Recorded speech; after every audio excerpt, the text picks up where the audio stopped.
Hi, everyone, and welcome to special simulcast, the Neil Haley Show and the Len Sciuto Show with our host, Len Sciuto, best-selling author of Hades Crypt. Len, here we go. 1 week out, you've been off, and the news is just blowing up again. Right. First of all, good morning to you, Neil, and good morning to our listeners. And initially, I would like to apologize to you listeners for not being available last week. I attended a submarine reunion, which was the first submarine I was on way back in the 60s. And we had a reunion in Milwaukee, so it was good to see those guys. But the disadvantage is, as over time, the group is getting smaller and smaller.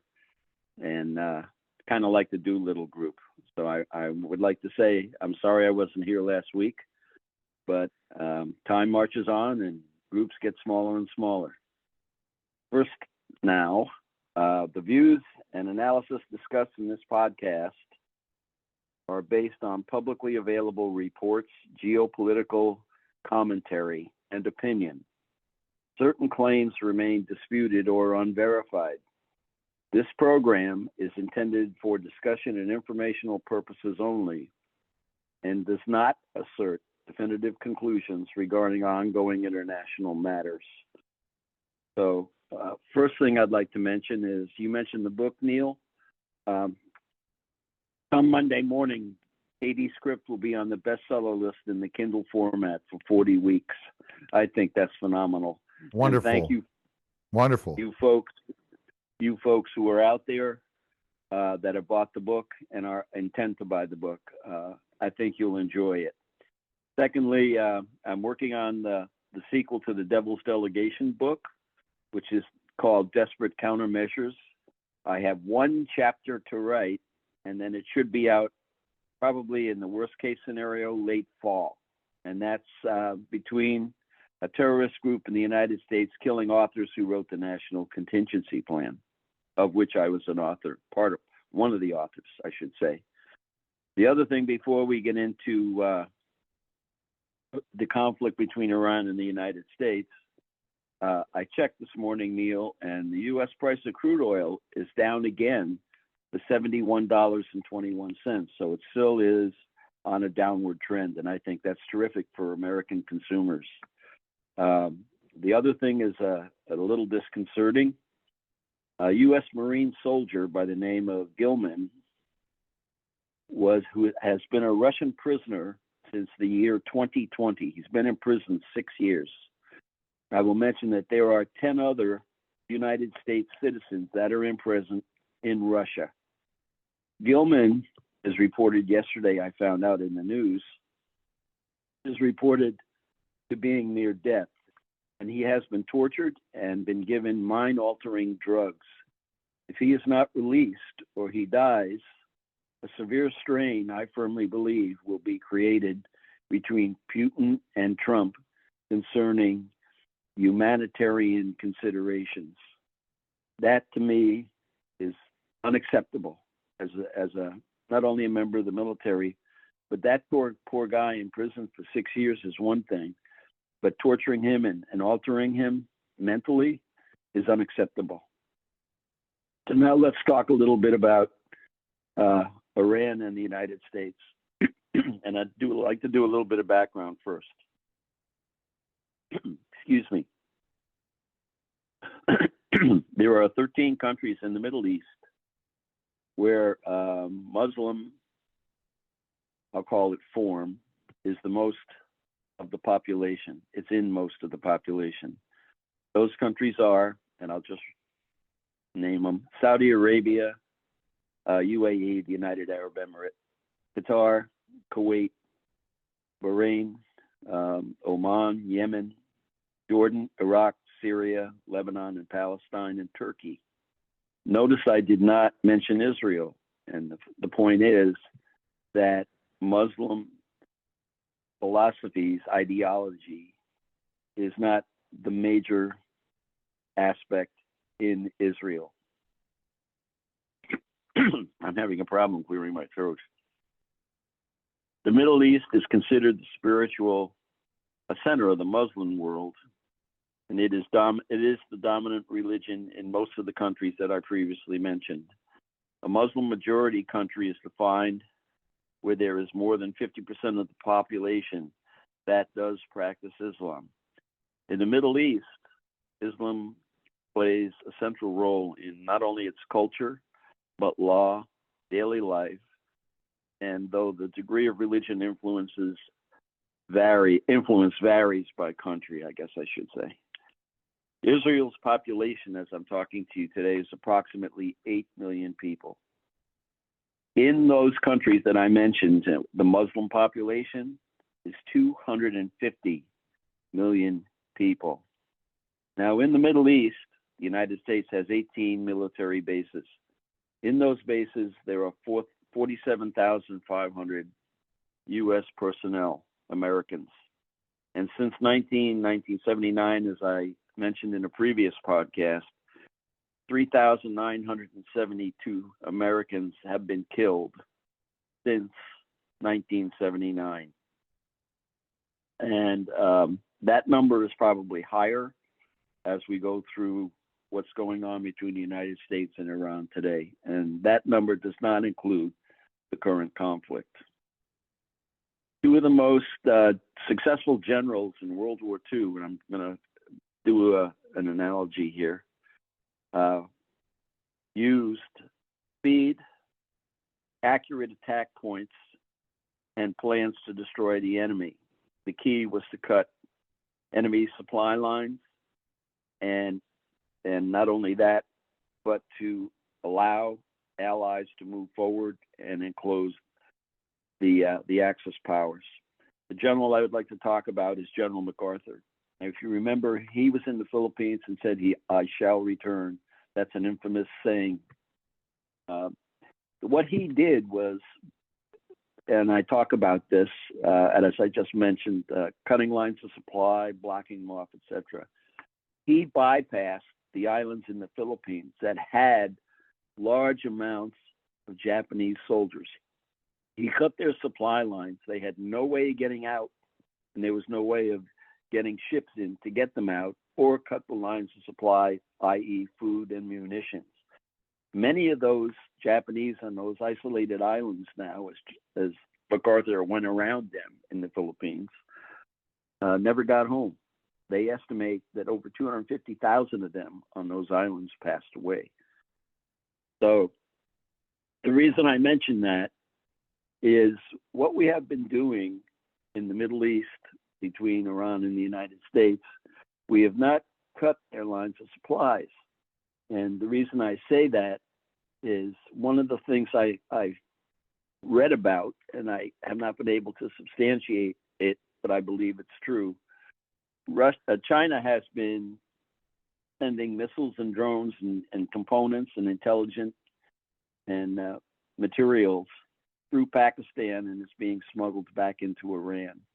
The other aspect is Russia, I believe, and it was substantiated in the news a while ago, has been supplying Iran with intelligence information. So all of these things give you an idea of how things are supposed to work, but they're not actually working for us at this point in time. I'll talk about Pickaxe Mountain in a few minutes. I'll mention that in Iran, the IRGC has murdered, at the last count, approximately 52,000 of its own people. Now, what kind of government, when your population disagrees, and you should have the right to disagree, kills their own people? That is totally unacceptable. And we're not talking about people who are not Muslim. We're talking about people who are Muslim. This week, so far, they've killed an additional 56 people, and there are more than 100 at last count. I couldn't get an accurate number, waiting on the death sentence. Now, Iran and Oman control approximately 20% of the oil and natural gases in the Middle East. Now, yesterday it was aired that the representative for that country told a news person that Oman and Iran have reached an agreement where Iran will control the entry point to the Straits of Hormuz, and Oman will control the exit out of the Straits of Hormuz. The United States response, they totally refused it. So it will be interesting to see just exactly how it works out. We also know that Lebanon, not the fruit, Lebanon attacking Israel. That's going to continue, I think. And I think that's a diversion to trying to keep some of the activity away from Iran. That's my personal opinion. Yemen's Houthis have been attacking Saudi Arabia's ships. Now, why all of a sudden, as this whole thing has been going on since the 1st of May, why have they suddenly popped up? It's very simple. Iran sent a cadre of people into Yemen and talked to the Houthis about supporting. That group, the Houthis in Yemen, are a proxy of Iran. So that's why they're attacking ships in the Red Sea.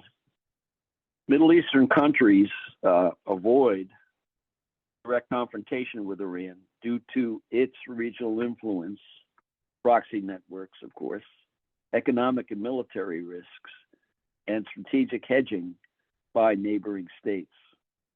Iran has pursued an expansionist policy probably for decades, as we know, since probably 1979, exporting its revolutionary ideology and supporting proxy groups across the Middle East, including Hezbollah in Lebanon, militias in Iraq, and the Houthis in Yemen. The strategy initially increased Tehran's influence, and it also created vulnerabilities. Its proxies are often constrained by local politics, and Iran's aggressive posture has alienated potential allies, leaving it largely isolated in the region. And I'll talk about the other 6 countries that are around Iran and why they are not participating in this conflict in a few minutes. Countries like Saudi Arabia and the UAE, United Arab Emirates, have historically viewed Iran as a threat, but are very cautious about direct military confrontation. Saudi Arabia, for example, has a much larger economy and has more to lose in a conflict with Iran, whose economy is smaller and less resilient to any kind of a conflict, as we are seeing today. Past experiences, such as the 2019 Iranian attacks on Saudi oil facilities, demonstrated that relying on U.S. military support can be unpredictable, prompting Gulf states to pursue diplomatic hedging, as we're seeing with Iran, including restoring relations with Tehran in order to avoid retaliation. That's military and economic retaliation. Smaller Gulf states, excuse me, such as Qatar and Oman, maintain careful relations with that country to protect their economic and security interests. Qatar, as an example, restored full diplomatic relations with Iran after Tehran supported it during the 2017 Gulf embargo. And you have to remember that economically, these small countries rely very heavily on the import and export of natural resources, oil and natural gas. It's key to that area. Oman has traditionally acted as a mediator, balancing relations between major powers while avoiding direct confrontation with either country.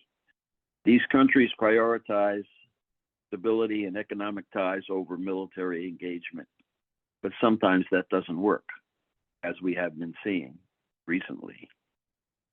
While there is a consensus on the threat posed by Iran, there is no coherent regional military alliance to confront it.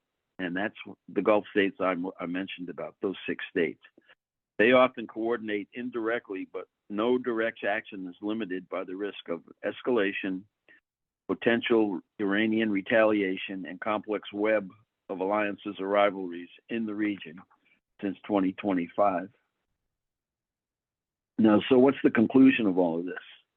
Middle Eastern countries avoid dealing directly with Iran militarily because of Iran's entrenched regional influence. The risk of costly conflict, reliance on proxy networks, and strategic hedging by neighboring states. So everything that has been happening to us is exactly what has been historically documented since 1979 concerning this country. Instead, they claim to pursue diplomacy, cautious engagement, or indirect measures to manage the Iranian threat while protecting their own economic and security interests. If a deal is agreed between the U.S. and Iran, one gentleman yesterday on Fox News said that it's a paper tiger. It won't last for long. Now, the question is, how long will it last? We don't know. The other possibility of this us refusing Oman and Iran controlling the in and out of the Straits of Hormuz, other possibilities are the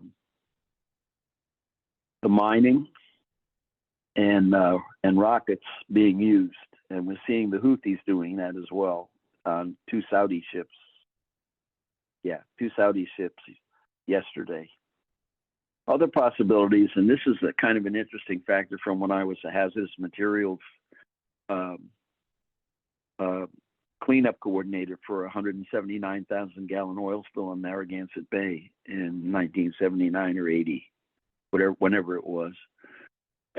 They could, Iran, if they really wanted to mess things up and have problems closing the strait or create problems closing the strait, they could release crude oil into the Straits of Hormuz. Now, let's talk as an example of VLCC. Let's say a VLCC that's a very large crude carrier is sunk in the Straits of Hormuz and her cargo is released. Now, in a previous podcast, I mentioned that there are 2 million barrels of crude oil that ship transports as a maximum. Now, when I was in training to become a hazardous materials response coordinator, 1 gallon of crude oil spreads out to 1 square mile. Try to imagine what 2 million barrels, that's 42 gallons in a barrel, 2 million barrels of crude oil being released in the Straits of Hormuz, what the effect of that would be.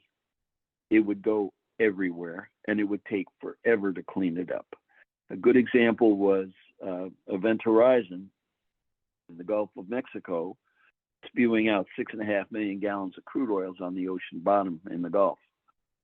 Some of that made it to the surface, but the rest of it remained on the bottom because it was going as it mixes with the seawater, it coagulates and munches up. So 1 gallon, 1 square mile, 2 million barrels times 1 square mile. And you can imagine. Since 1979, Iran has attempted to remove U.S. presence in the Middle East. Why?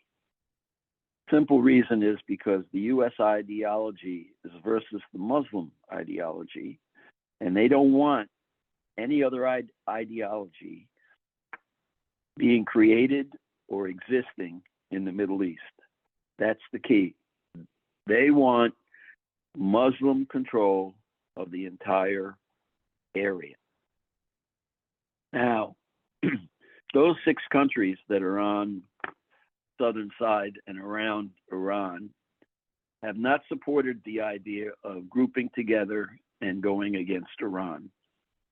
The reason is, like I previously mentioned, they realize that their economic aspects are extremely dependent upon their existence.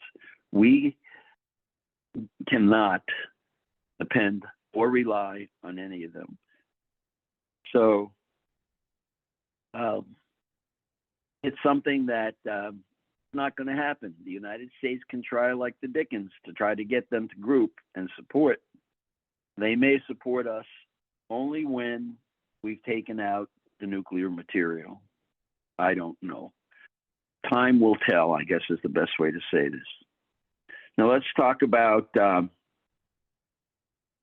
nuclear grade material. In a previous podcast, I mentioned that you need nuclear grade uranium, you need regular uranium-235, and it becomes nuclear grade when it's mixed with other radionuclides to become uranium-238 and beyond.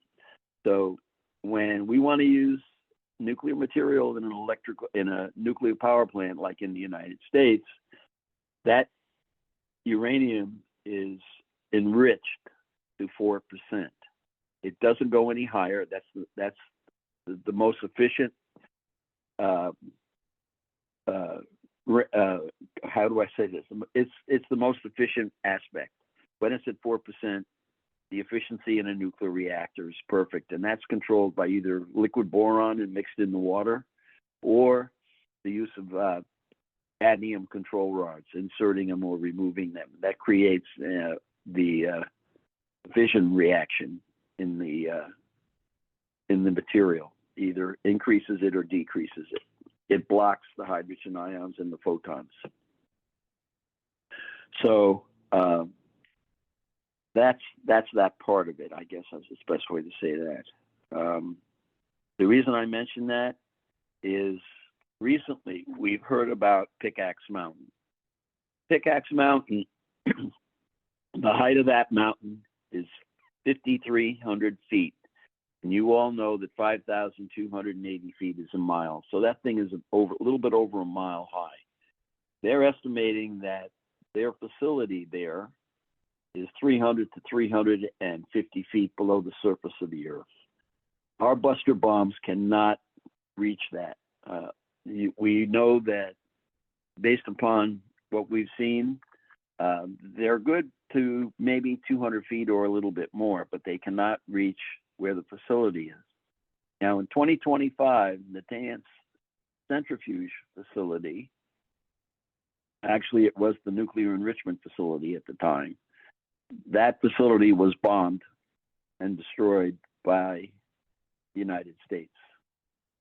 We had no opportunity to attempt going after Pickaxe Mountain. And even today, that's still a very difficult possibility.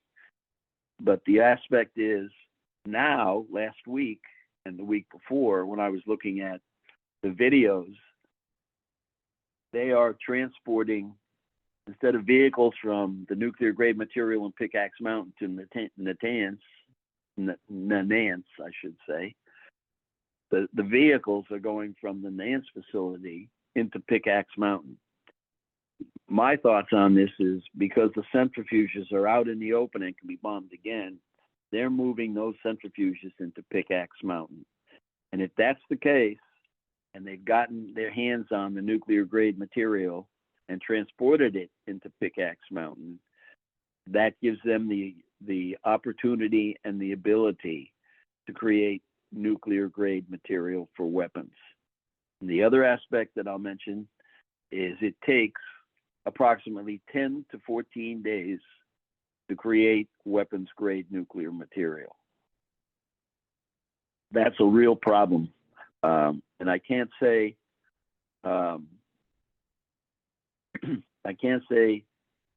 that that's what's actually happening. There's no documentation for that, and I haven't been able to find any. But the sole aspect of this is if they are able to create 2 nuclear weapons inside Pickaxe Mountain, I think, and it's not documented, this is just my guess, and I'll say it's a guess. I think those 2 weapons will hit CENTCOM, because that's our biggest military American base in the Middle East. And I think the second one will be on Israel. If that happens, we all have to stand back and pray like the Dickens, because that could be the opening door to World War III. And World War III, if it's a nuclear war, is the elimination of the human race. That's the scary part. Now, how would we take out, one of the ways that we could possibly take out Pickaxe Mountain is, in the past we've seen, in some of these facilities, we drove the bomb busters through the ventilation ducts of the facilities and destroyed those facilities. If those ventilation ducts are straight into the facility and we're able to take those bombs, the buster blocker bombs, into those vents, then we could take out the facility. We don't know whether they're straight or not. If they're not straight, the only other possibility is twofold. One is to